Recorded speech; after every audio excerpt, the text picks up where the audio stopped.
I want to know a bit about your life story. I already know it, but you were a smuggler of what we call E, because we can say the word ecstasy, I suppose. Disco biscuits. Disco biscuits. How does someone who seems, I guess you probably do seem a bit mad, but you're quite chilled when, because I go to dinner with you. You don't seem like this mad drug smuggling. How did that happen? Wildman and crystal meth. Wildman was your best friend? Yeah. I mean, I was a stockbroker gone wild, basically. A nerdy business studies graduate who ended up with gangsteritis, which is a term that comes from a Mafia guy I met called Two Tonys, 744 plus years. He was in prison. He took me under his wing to write his book, The Mafia Philosopher.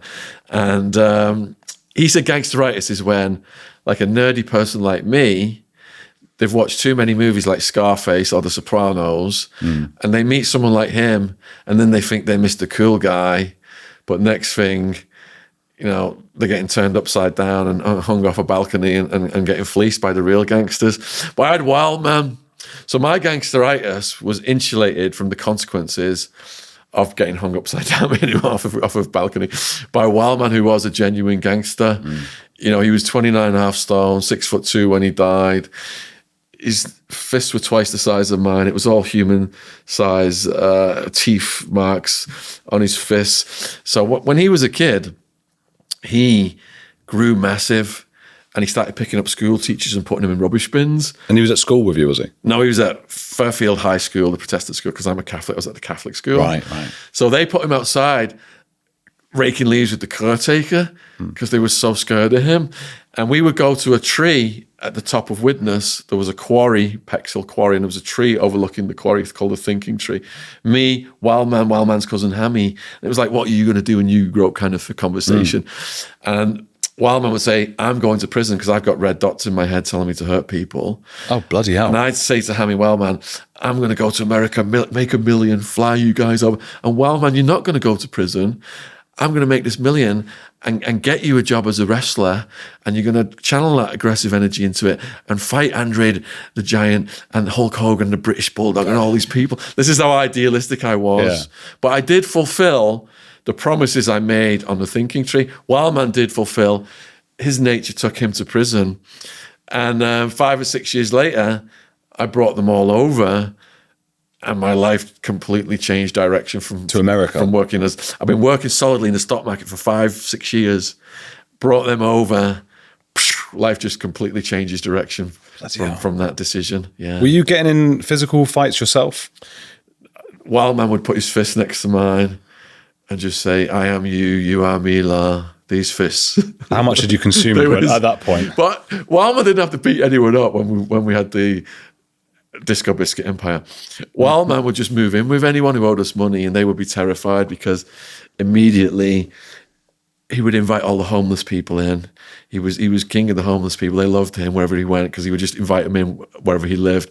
He'd have pimps, sex workers, like transgender Native American street walking sex workers, gangbangers, Russian mafia, Italian mafia, Chicano gangsters. This is how I met all of the people.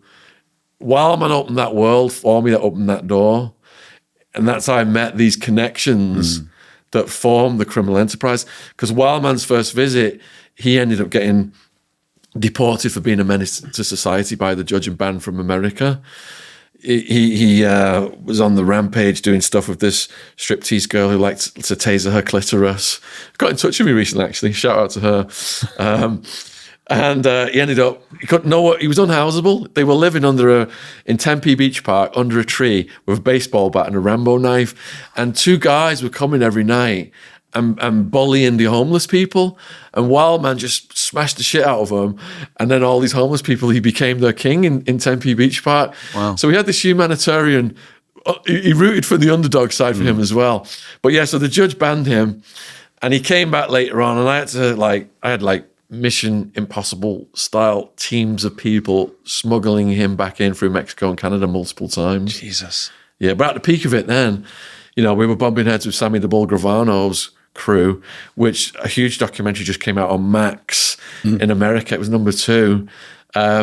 documenting that beef we had with the Gravanos. Yeah. You were called English Shaun. Yes. I watched that. It was great. Yeah. It's English Shaun. Because it just seems mad that this even really happened. I mean, do you not fear for your life at all? Do you think you might be a psychopath? So when you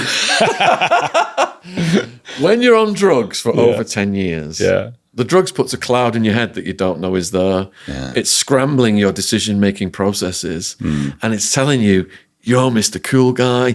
You're living like a character out of a movie, like Pulp Fiction, we would say. We're never going to get arrested. We're above the law. We've been getting away with it so long. We were delusional. Mm-hmm. And I'm surrounding myself with people who are doing equally insane behavior. And we're all going down this slippery slope together. Nobody's putting the brakes on. So that SWAT team came May 16, 2002, and that cloud lifted up my head. And I looked back, and I was like, whoa, how on earth are you still alive? It was the first thing I thought. Most of my mates who were partying with back then are dead now. I get every year, no one bites the dust. Yeah. They're still in that world. From still being in that world, yeah. R.I.P. Wildman himself went just over 2 years ago, multiple organ failure, which I believe was because the damage he did, you know, he lived hard and fast, and he made that decision. But sadly, he died in his 40s. He had to put a stent in his heart when he got arrested with me. There was multiple times in America when he was hospitalized. He'd walk around for days, get dehydrated, his heart would go. I visited him once in hospital. He had all of the things attached to him, the wires, the monitors and everything. And he asked me to give him some ecstasy and stuff, and I thought he was going to take it when he got out, when he got discharged, and he popped it right there. Next thing, beep, beep, beep, beep, beep, we all had to run out to hospital. No way. He didn't care. He didn't care, man. He had no fear of anything, including death. Yeah. Do you have that fear?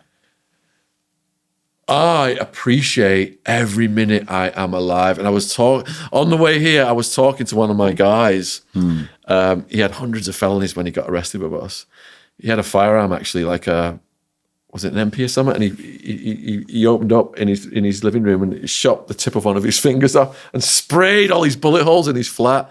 And that was like a talking point amongst our group that he'd done that. On the way here, we were talking about everybody who's died since we have been released from prison, and how we are just, life now to me is a miracle. The infinite improbability of existence, I totally understand that. The chance that sperm in my dad's balls would meet that egg out of all those billions of sperm and come together to produce me. And I did all of these risky things that could have unalived me. And here I am, still going strong. And I've got Jen and baby Ziggy in our house, as you've seen. We're just living in the moment and loving it, man. Do you think your dad wants his balls talked about on a YouTube channel? I know your dad's, and I don't know if he'll like that, but tough. It's too late now. It's been said. What don't you think about that, Andrew? Think about the chance of you as a little sperm in your dad's balls, and all the sperms that came before that in your dad's balls, and his balls, and his balls. And then you look at the probabilities of them meeting those eggs to produce you. It's mind-blowing that we exist. I did. My mind's blown thinking about grandparents' balls and all that. Going back to primordial soup and how creatures mated through sense of smell. Yeah. And now you go back to that. Yeah. To that.